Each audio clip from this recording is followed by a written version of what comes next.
Hi, this is Bruce Buffer, your voice of the UFC, and you're listening to Epic MMA.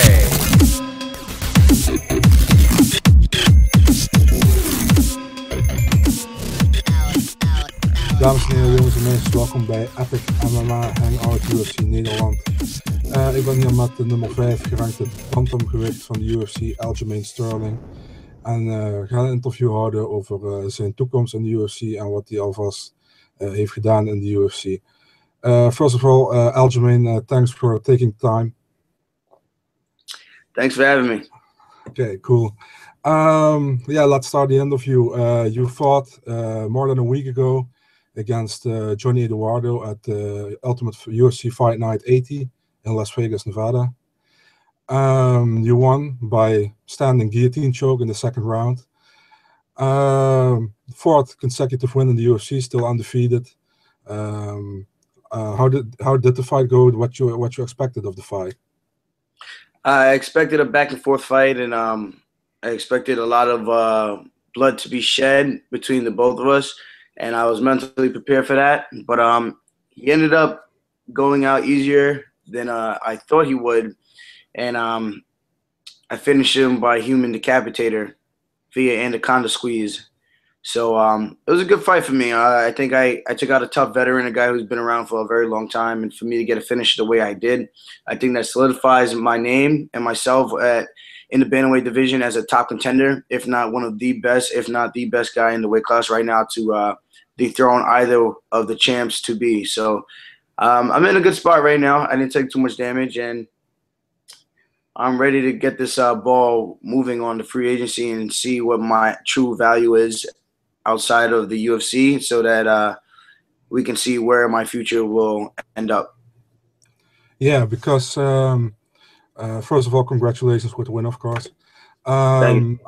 First of all, you got an offer from the UFC before that fight, isn't that correct? Yeah, I did. It was in my opinion, a offer not suitable for a guy who just came off of 4 wins and 3 finishes in a row and 2 finishes over 2 top 10 guys and 2 veterans who've been around the sport who are getting paid a lot more than, not 2, but one of them was getting paid a lot more than what I was going to get paid. So it just didn't really make any sense. I can understand the name value and everything in terms of a business aspect, but at the same time, if I absolutely just demolish those guys, I just don't see where the validation comes from in terms of where I'm getting my numbers from. Yeah, because actually you are with the fans, you are pretty popular, I think, in the US actually, because when there was open workouts, you wasn't actually going to be there officially, but you were there. You did the open workout, and I read on the internet for people to say Aljamain is there, great. I love that he's there. You know, he doesn't get much attention from the UFC, but he is there. He's there for the fans. He's there to make a name for himself. And yeah, how do you feel about that? That the UFC put you on a prelim actually, and not on the main card? Because I think you deserve number 5 ranked bantamweight in the UFC. Deserves to get more exposure from the UFC than you get. How I felt. It was kind of disheartening in a sense in regards to where I felt I was with the UFC in terms of my standing. I felt like they would only do that to somebody who was up and coming if they weren't on good terms with them, or they were trying to hide them from the mainstream media so that they wouldn't have as many eyeballs on them. But I think my performance spoke for itself.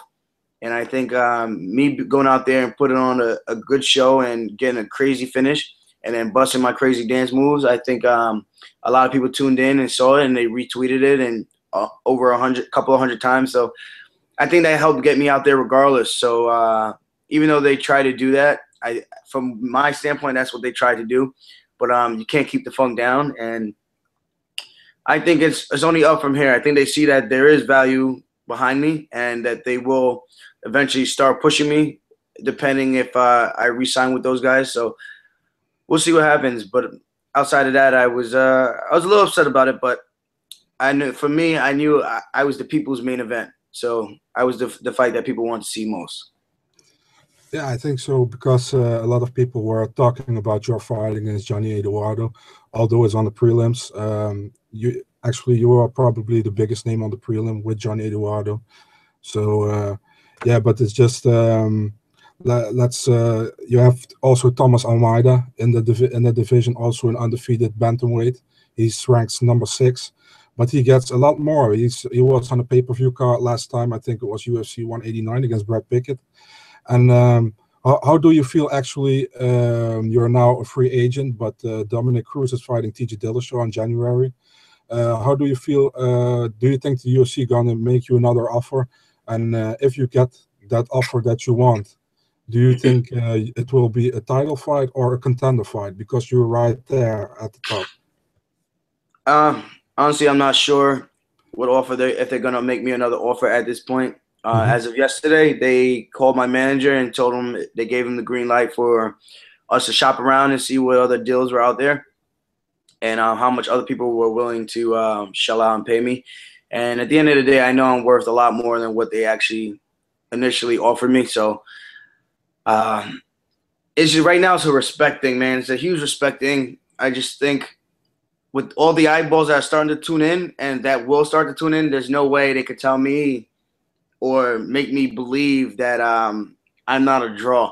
I know how this game works. I know how the residuals work. I know how, for the most part, I know how the residuals work in terms of TV airings and things like that, and the deals they have with Fox and all these other stations like Globo. And I understand the game, so they're not talking to a naive fighter who could just be told, this is what it is and this is why.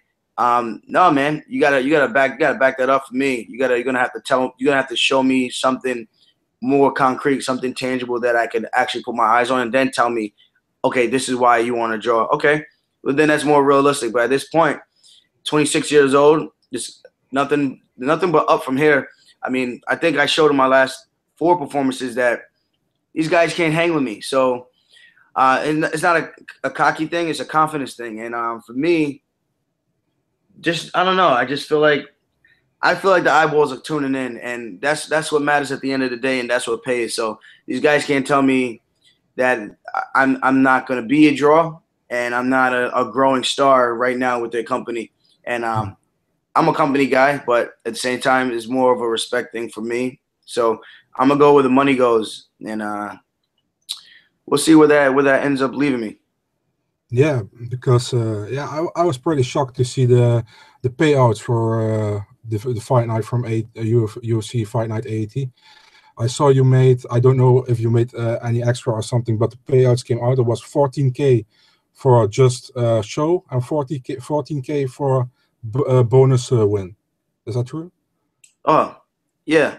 That was the real thing. I didn't get any discretionary bonuses yet. I don't know how that's gonna work in terms of being a free agent. I don't know if that comes still. So I don't know. We'll see what happens. But that's the money I got for choking out the number 10 guy in the world and beating on him. And same thing with Mizugaki. I didn't quite pummel Mizugaki as bad, but I shut him down completely. I think he might have landed 2 punches on me. So I think between the two of them, they might have landed four strikes. It's just like again, this is more of a confidence thing, man. Each fight I get better and better, and I think I'm showing that. I went from a 3rd round finish, TKO, to another 3rd round finish submission. Then I went to a 2nd round ground and pound pummeling to a decapitating submission. I don't know, man. I don't know what else I got to do to prove that I'm worthy of getting a Sage Northcutt backing and pushing. So exactly. Yeah, because also that you had 2 great submissions this year. For me, I think they were definitely worth a bonus, but you also didn't get a bonus for those 2 submissions. Yeah, once again. Yeah, crazy, you know. Yeah, Sage Northcutt, for example, I don't have anything against the guy, but he has a 2nd fight and he's making 40K show money and 40K win bonus. It's a total of $80,000. In comparison to you, yeah, I mean, you know, Yeah. that's kind of crazy, you know. I don't want but that's just weird in my opinion. But I think you think the same about that. But Yeah. yeah, okay. Another question about your training camp. How went your training camp before the fight? Did you have a good training camp? How was it? This training camp, I actually had a ton of injuries, from a wrist injury, neck injury, and a knee injury. So I was actually really banged up going into this fight, and I contemplated a couple times actually pulling out of the fight. But after bitching and complaining about not having a fight for so long, I had to figure out a way to adjust the training and make it to training. And it kind of sucked. I felt like I didn't have the best cardio of what I normally have, because I had to dial down so much of my intensity and how long I was hard to push and how many training sessions I could actually do in a day. So that made it very tough for me. But I persevered, and that's what it's all about. Just finding ways to adjust and make that walk. And I'm just happy I did, man, because if I didn't, I wouldn't have a chance to put on a good display of mixed martial arts to show why I'm an intelligent fighter and why I'm probably the brightest prospect in my division right now. I think I fight the smartest in my weight class, next to Dominic Cruz and TJ Dillashaw. Those are probably the closest running in terms of how we fight, and the fight style just having a smart approach to the game. And I think I'm gonna have a very long career. Hopefully not too long into my 30s, but yeah, I had a lot of injuries, and I wanna make sure I preserve my brain and preserve my body so that I can do the things I love to do now and when I get older, and when I do eventually have my kids, I want to be able to be mobile and actually be able to play with them. Yeah, of course. Yeah. Would you if you resign with the UFC, would you accept a challenge behind you, like said number 7, 8 guy, or do you really want that 4, 3, 2 guy? How do you see that for yourself right now? How do I see what exactly? If you see the ranking, you're number 5, and if you you get another fight with the UFC, do you want a guy who is ranked above you, or would you also take a guy who is ranked behind you? I take whoever there is available. To be honest, Okay. I'm a fighter's fighter. I'm not one of those guys. I'm not gonna sit here and say I'll fight anybody, anytime, any place. But if the fight makes sense and it's the right time in my career, I'm gonna do it. And right now, there's a lot of options in the UFC divisions. There's a lot of options in the Bellator division, even in ONE FC. But I think I beat any one of those guys. That's my honest opinion.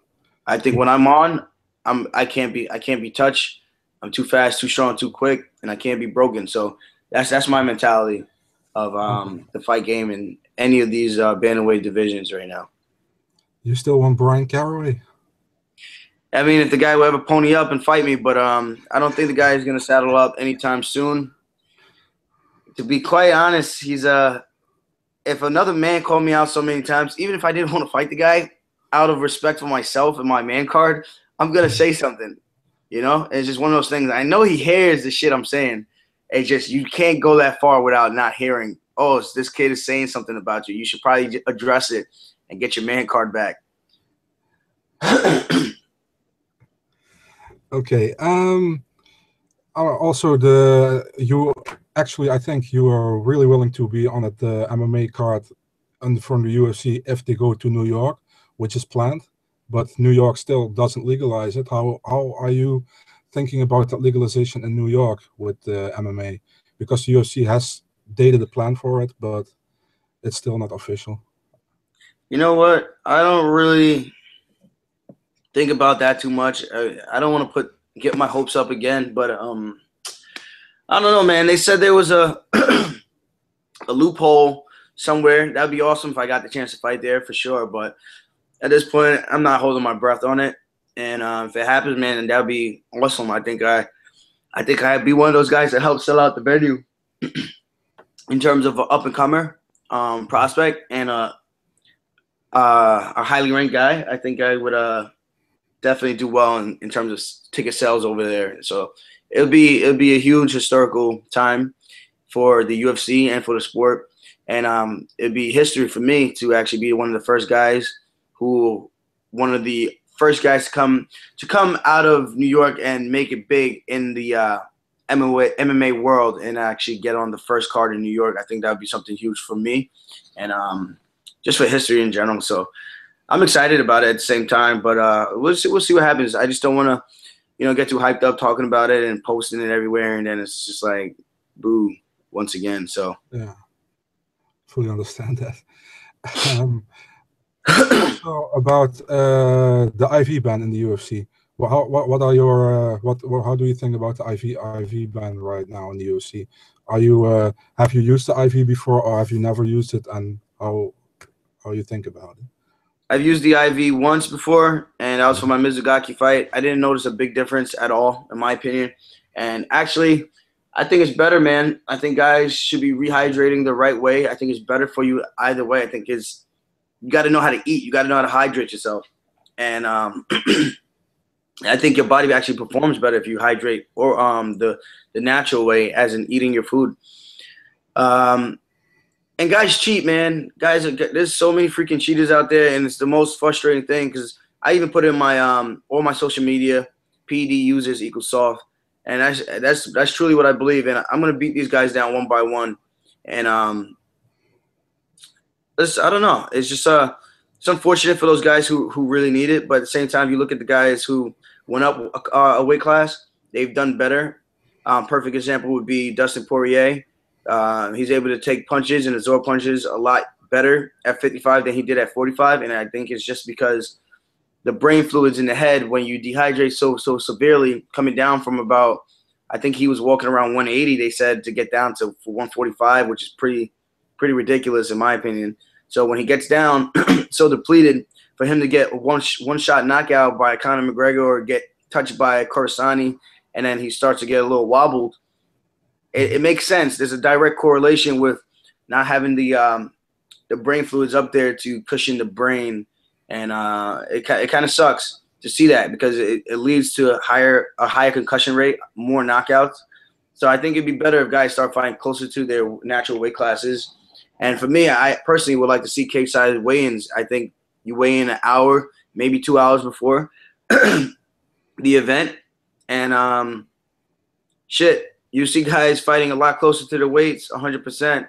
So there won't be no more drastic weight cuts if you don't want to get your ass beat really quick or risk getting knocked out really quick. You'll stay your ass up at a closer to normal body weight and fight like that. And then I think that way you truly can see who the better competitor is. And I can eat a lot more. So. Yeah, okay. Always good. The Reebok deal. How did it? Did you get already any benefits from it, or are you saying there's no benefits from the Reebok deal for me, or for any new signee in the UFC? The tier system is broken, and to need 5 fights before you can hit $5,000 in sponsorship, it kind of sucks, and that's being nice about it. I do appreciate Reebok and what they're trying to do, but at the end of the day, it's not their system in terms of the payout and the scaling system that they're using to pay out the fighters. But at the same time, they can work on their designs a little bit and try to make us a little bit more different and keep the individuality a little bit more true to itself. Otherwise, we look uniformed. And from what I understand, independent contractors can't be uniform because then we'd be okay to unionize and all that stuff. So it doesn't really make any sense that they're putting us in clothing that all looks exactly the same, and they're trying to phrase the word a kit, essentially. And I'm not trying to talk bad about it, but at the same time, you call a spade, and that's what it is. That's what it is to the human eye. We're not blind to it, but we can see clearly what's going on.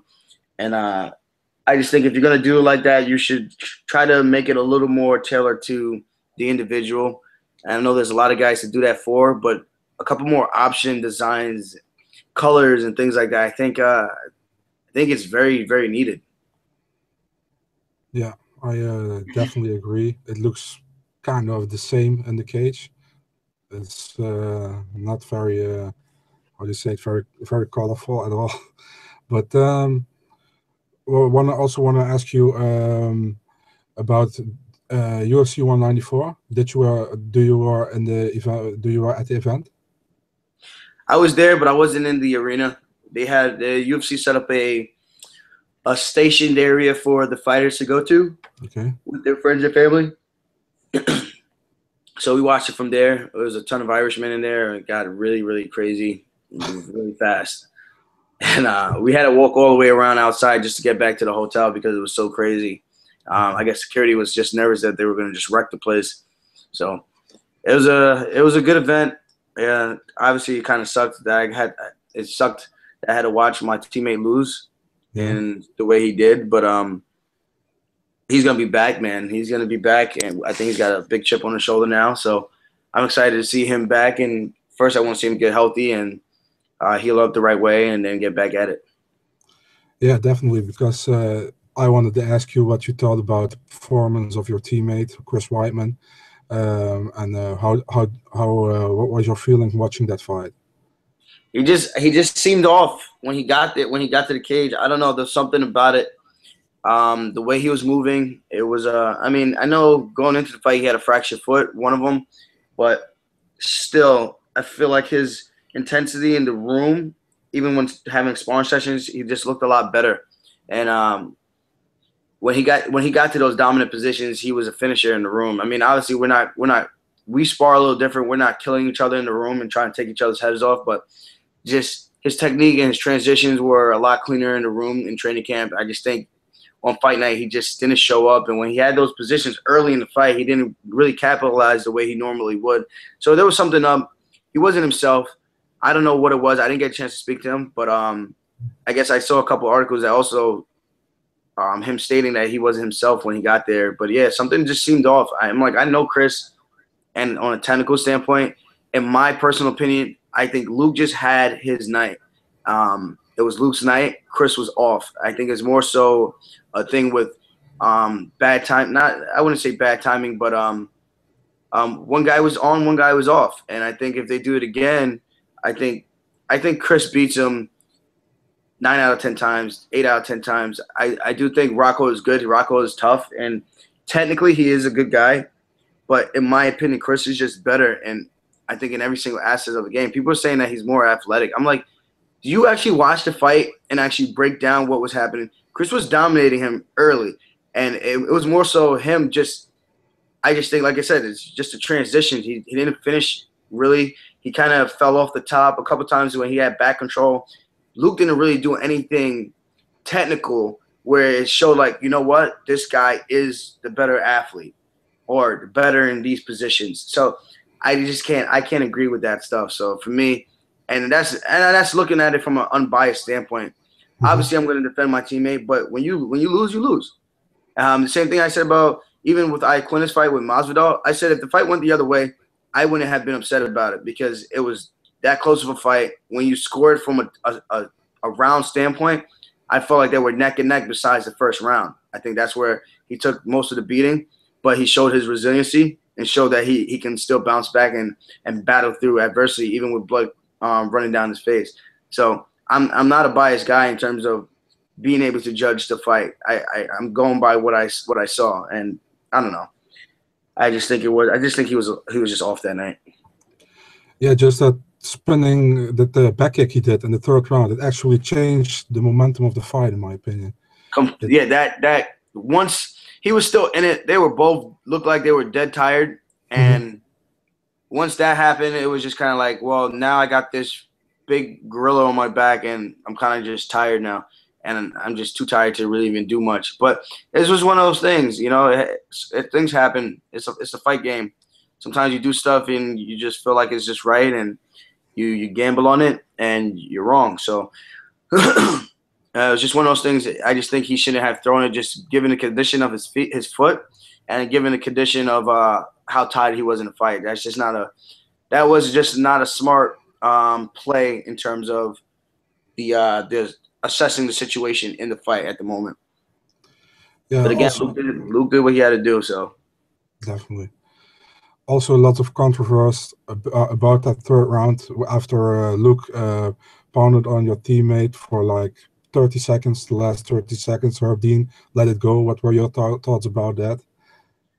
I thought he did what most fighters would want in terms of letting him get his fair shake in terms of losing, and he did that. But if he stopped the fight, I wouldn't have been upset about it either. It's just one of those things where he was taking a lot of unanswered shots, even though although he was moving his head, it was a dominant position from the full mount. And I guess when you see all the blood and everything like that, it makes it look a lot worse than what it actually is, because those punches didn't have a crazy amount of pop on it. It was more so the elbows that were doing the damage, getting through the guards, Chris's guards, and his defense. But I think he gave him every second he could have for a fighter's chance to try to recoup and get out of there and try to defend his title. But I'm not mad at him, but at the same time, if he stopped it earlier, it wouldn't have. I don't think anybody would have been sour about it. Yeah. Do you think Chris should get an immediate rematch? At first I said no. I felt like just let him get a fight and then come back. And I only said that because I think it'll build for a better storyline.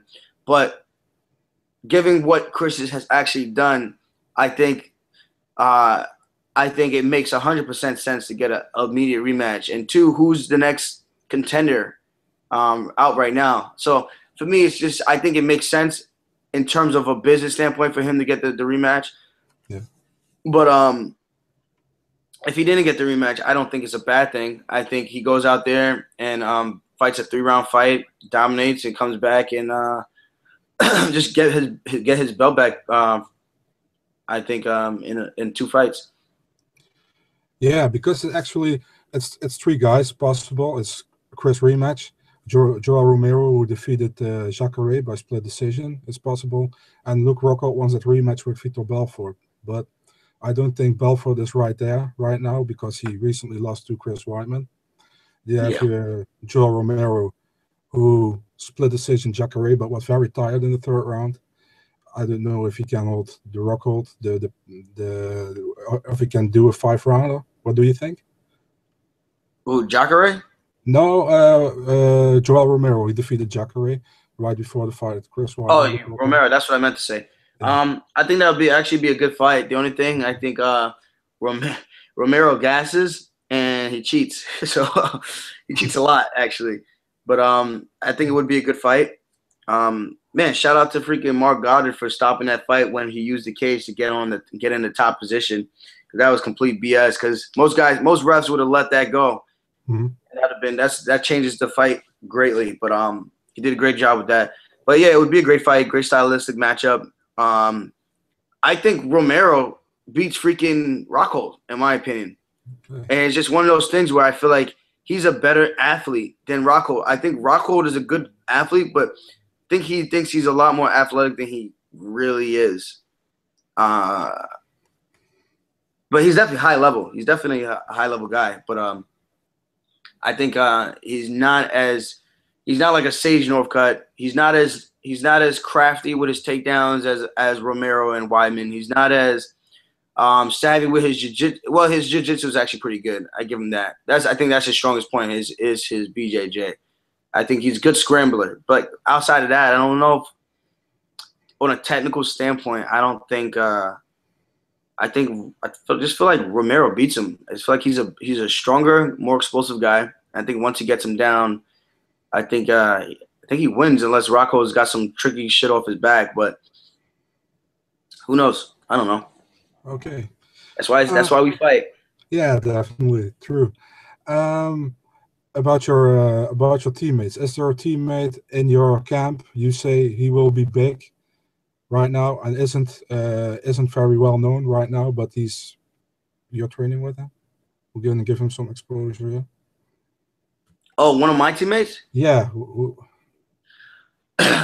got a couple, man. We got Pat DeFranco just won his fight, ring combat, standing elbow stoppage, just beat the guy down.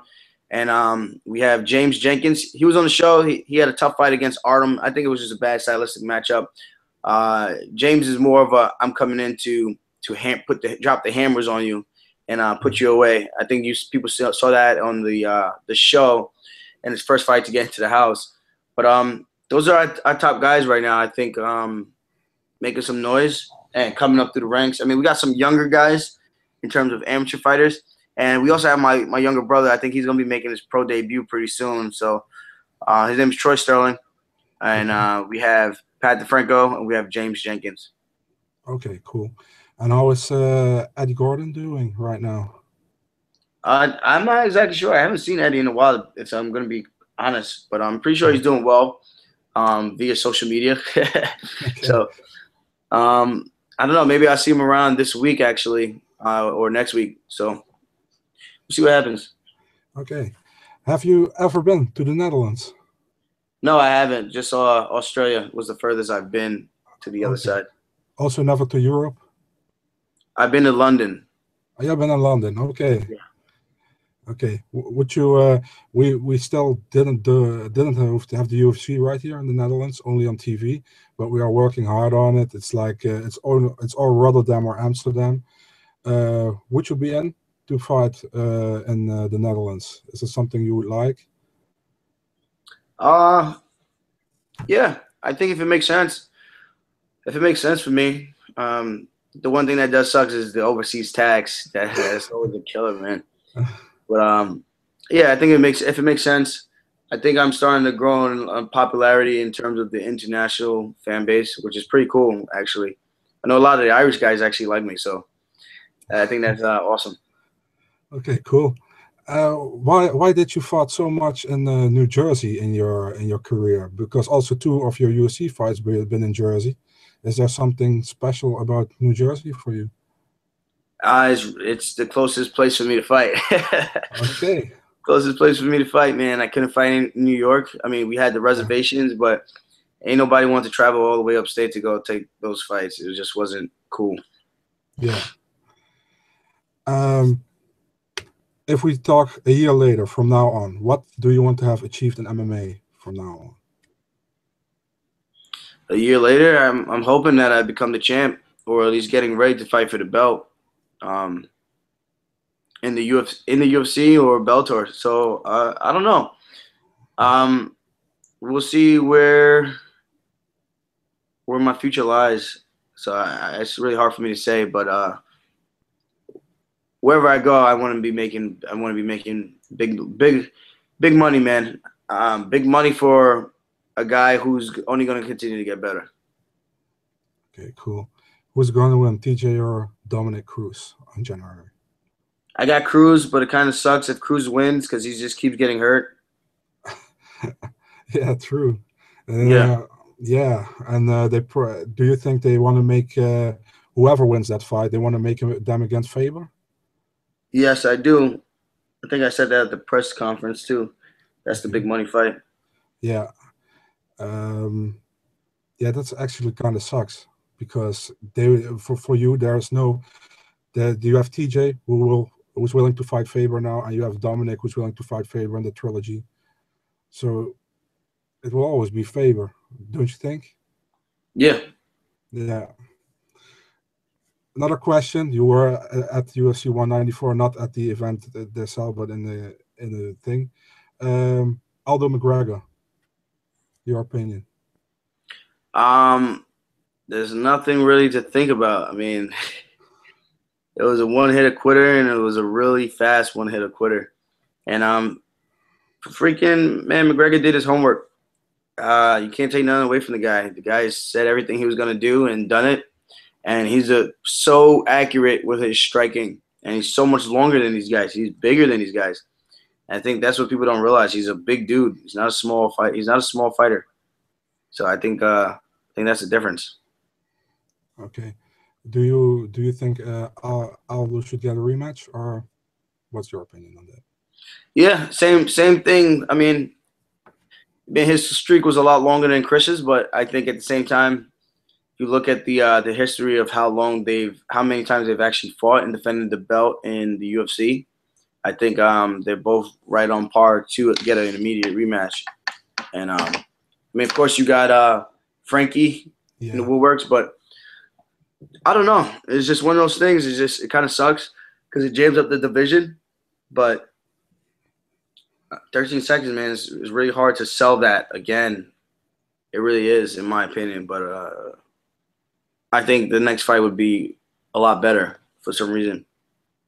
yeah, because it's like 13 seconds. You can't really say like it was different if he won after 3 rounds and he dominated him. Then it would be different, I think. Now it's 13 seconds. He knocked him out, and it's like, yeah, just I personally have a weird feeling by that fight. I don't know, because you still don't know how Aldo would have done if he didn't get knocked out. I don't know. Do you Yeah. understand what I mean? Yeah, no, I do. Okay. What I want to ask you. About John Jones. That's what I want to ask you also. You know John Jones from back in your youth? Yeah, I do. Yeah. Freshman in college. Yeah. How is that where you start liking the MMA, or did you already were into MMA when you met John Jones? I was already a little into it, but I never thought I was gonna actually do it until I saw him doing it, and then I just started training after that. Okay, John Jones. If you come back to the UFC, do you think he will be a light heavyweight, or does he go to heavyweight and will he be champion again? Yeah, I think he goes back down to 205, wins the belt, maybe defend it once, and then goes up to heavyweight. Okay, cool. Yeah.